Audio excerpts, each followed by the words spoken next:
Fluency in English seems to be a little difficult to attain, and we have many centers offering shortcuts to attaining fluency in English. But I have no shortcuts for you. But over the next 25 to 30 minutes, I hope to discuss a few aspects which might help you in your path towards fluency. So when we talk about fluency, we need to remember that there are different users. English is used by so many people in this country and in other countries as well, where English is not the mother tongue. And people have different needs, and there are different users with different needs. So I thought I'll classify users into two categories. One is specialist users, and these are my own terminology. Forgive me if they seem to be little arbitrary. As specialist users would be teachers of English. So teachers, we expect a level of fluency from teachers of English. We expect a kind of level of fluency from English language professionals. I would mean people who develop content for English language, curriculum developers, people who write textbooks, people who create audio and video material, all those people. Maybe online, people who design online courses in English, and people who design and conduct tests in English.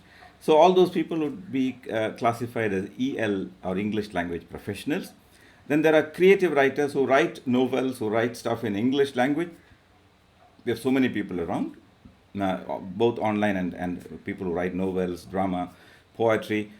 And then you have English language scholars, people who study English, who do their PhD in English, or even BA, MA courses in English, with an intention of becoming specialists in English.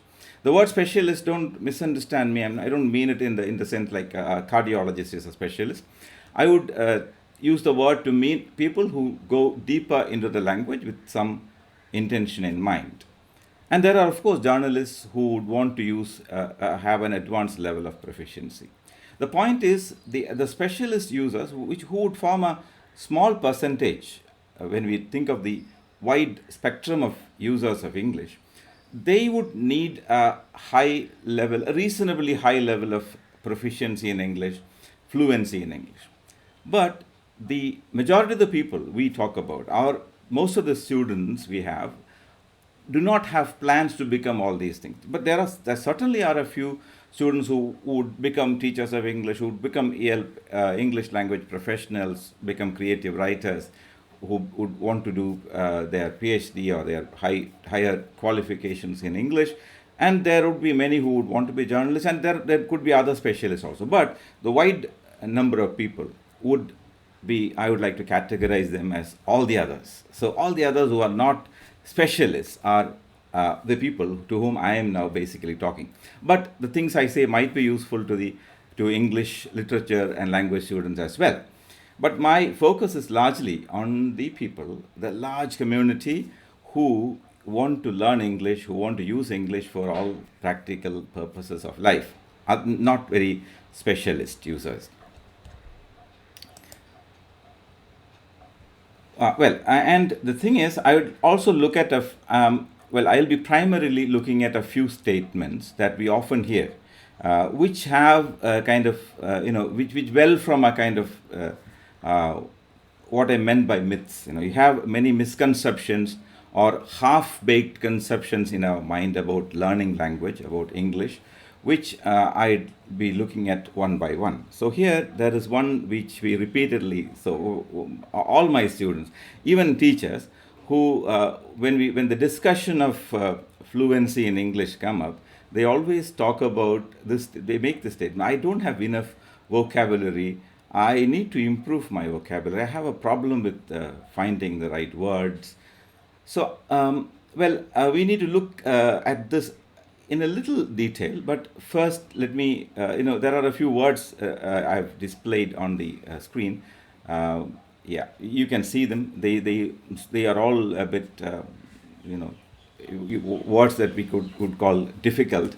Why I've put these words up is I've seen many people very meticulously taking effort to learn a lot of very difficult and obscure words in English.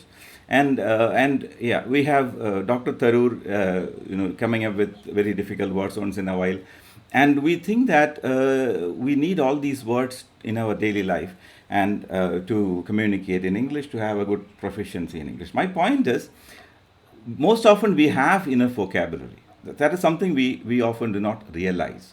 We don't actually need a very difficult set of words to communicate in our everyday context.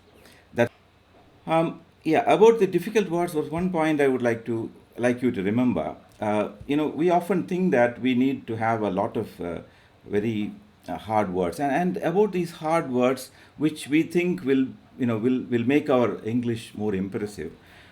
Sometimes will make our English impressive, but very often remember, in our mother tongue also there is so many words which we might know them, but we wouldn't use. Now, for example, in Malayalam we have very hard words like akshandavyam or jugupsavaham, etc., which we know, which we hear spoken in different contexts, but we might not use in our everyday life, except in if you are working. If you are a creative writer, or maybe you want to have fun with words, normal speech, whether it is Malayalam, Hindi, Marathi, whatever language you have, you are likely to use simpler words in your everyday speech. You're not likely to choose a rather high sounding word unless you are particularly fond of it and you want to show off, or you want to create a little bit of humor by using a obscure word. Otherwise, you would choose simpler words for your language, even when we speak in our mother tongue. Even in your mother tongue, you make a choice of words and you use them in your everyday conversation. You do not take that much effort in expanding your vocabulary by adding a lot of difficult words into it. That is not the thing. You really don't have to worry about that. You can communicate with a limited fund of words. And these difficult words are rarely used. Sometimes they are too showy, showy in the sense you will sound a bit odd if you say that. Instead of saying something in a very simple manner, if you kind of use a very hard word, people will laugh at you, think that you are trying to show off your knowledge. So therefore, we don't use that.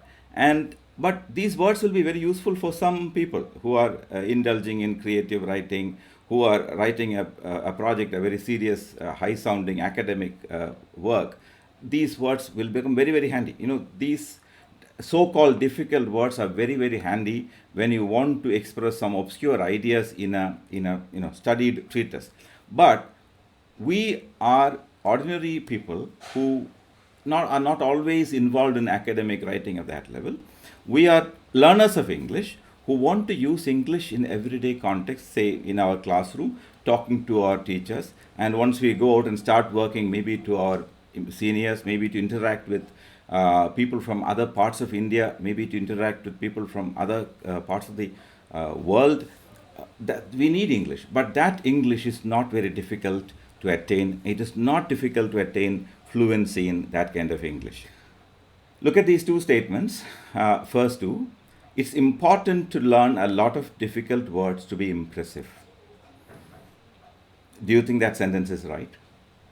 Very often we are given that message from many quarters. Teachers sometimes say that, books tell us that. Generally, we have the impression it's very important to learn a lot of difficult words to be impressive. Even literature students sometimes have a belief that you need to come up with very difficult words once in a while so that you can impress the teacher. The teacher will be impressed not if you use a difficult word, but if you use the appropriate word.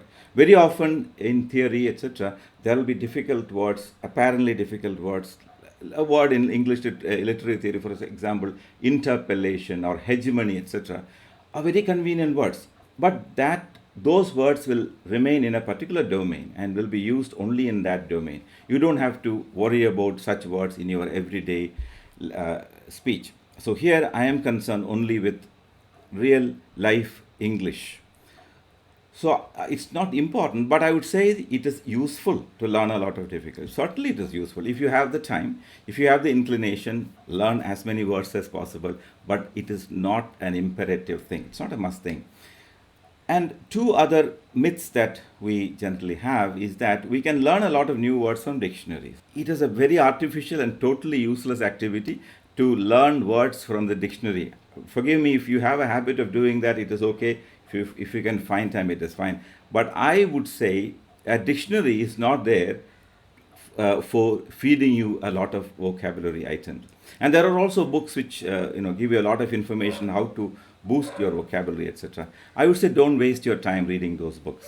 Then what do we read? How do we do it? That is the question. There is another misconception that we have. This is related to another item. I finished my argument about vocabulary, though I haven't talked about how to. There's another belief that we generally have, which even teachers constantly have, is that grammar books will help us learn English. Grammar books will help us become fluent. I would say that it is grammar books that prevent us from becoming fluent. Why is that so? We are talking about conscious knowledge of grammar and an unconscious knowledge of grammar. Grammar is certainly essential. What we are saying is theoretical grammar is not needed for the ordinary person who wants to use English for his life. Just as we are not conscious about the grammar of our mother tongue, we are not conscious about the grammar of our mother tongue. That doesn't mean our mother tongue doesn't have a grammar. It probably has an even complicated grammar than English, but we are not conscious about it. We go ahead and use. See, I've written two things. The specialist, with his grammatical knowledge, he knows the rules of the language, but he can also explain it. He can say, if he hears a wrong sentence, he'll be able to tell you precisely why it is wrong. But a general user of language also knows the rule. He also knows the rules. The rules are there in his mind, but he is not conscious about it. He will also know that sentence is wrong, but he may not be able to explain it. That is the difference. So there are these two kinds of grammar is there. The grammar with all the terminology is meant for the specialist, while the user who is not planning to be a specialist in English doesn't need that kind of theoretical conscious knowledge. What happens is this conscious rule-based grammar often prevents you from being fluent. People very often ask, what is the best book for learning English? And people would recommend grammar books. But I would say the best book for learning English are the books you read in peace.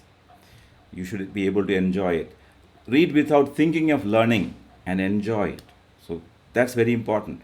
You learn language, English, here in this context, by reading in peace, reading without being conscious of the learning process, and read while enjoying that action. And what books help you do that? Yeah, the books you love reading are the best books, not dictionaries, not grammar books, but the books you love. So good. I personally used to read a lot of stories and novels, picture books, etc., and I learned English quite a lot through that. But I would not say that to you, because you might have a different taste. You would want to read simple books on history sometimes, simple books on animals, plants. Whatever book you enjoy reading in English, you read. And how do you know what is the right book for you? Start reading. Go to a library, take books. If you haven't read much, start with children's book perhaps, and learn enjoying it. If you don't find a book interesting, keep it back and take another book and start reading. You need to fall in love with books. Start reading. You can also read in the Kindle or in the computer, but you need to start reading if you want to be fluent in English. And you need to practice English also. You need to speak. You cannot cycle until you sit on the bike and start pedaling. The same way, you complain that I can't speak well, I need to go for a spoken English course. The problem is that you don't speak. You don't get an opportunity to speak. In our context, there aren't many opportunities for speaking. So if you can get hold of a few friends who would like to talk in English, sit together and have sessions where you use only English. You might make mistakes. You don't have to worry about that. Don't set about correcting each other. Just use the language. Read on one side and speak on another side. Listen on one side and speak and write on another side. That's the way to learn English, not from English books that claim to teach you English, but through the books you love. And to, if you have a problem, if you don't get a partner to have speaking practice, I would say you can create short speeches every day evening, or maybe thrice a week. You record a little bit in your phone, not quite naturally, because only you are going to listen to it. You record 9 minutes of what happened on that day. It's a journal of that particular day. So I went there, I did this, I saw that person, we discussed this. You create an audio for about 5 minutes to 10 minutes and keep it in a folder. And over time, you can see how you improve. This is one convenient thing if you don't get another person to practice speaking.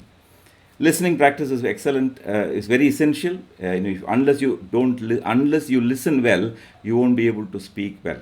Aspects of pronunciation, everything needs to be picked up. They're not learned from books.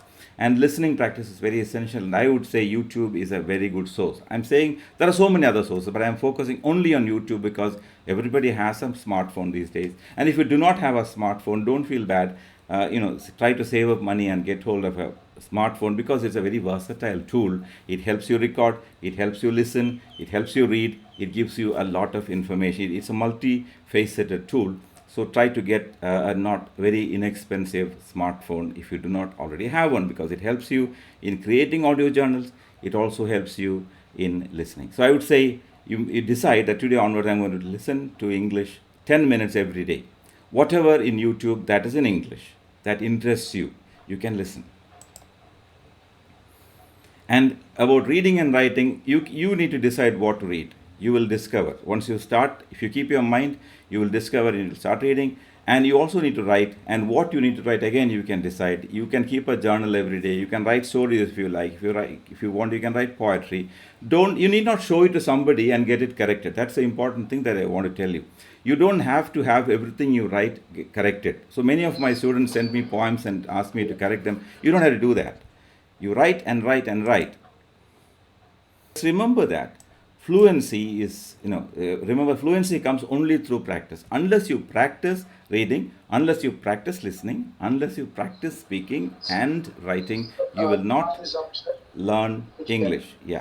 The more language you use, the more skills you master. So here's an image with so many books that I loved reading. None of them are very high standard, but just pick up any book that you would love to read, and that will make you a lot more fluent in English than you presently are.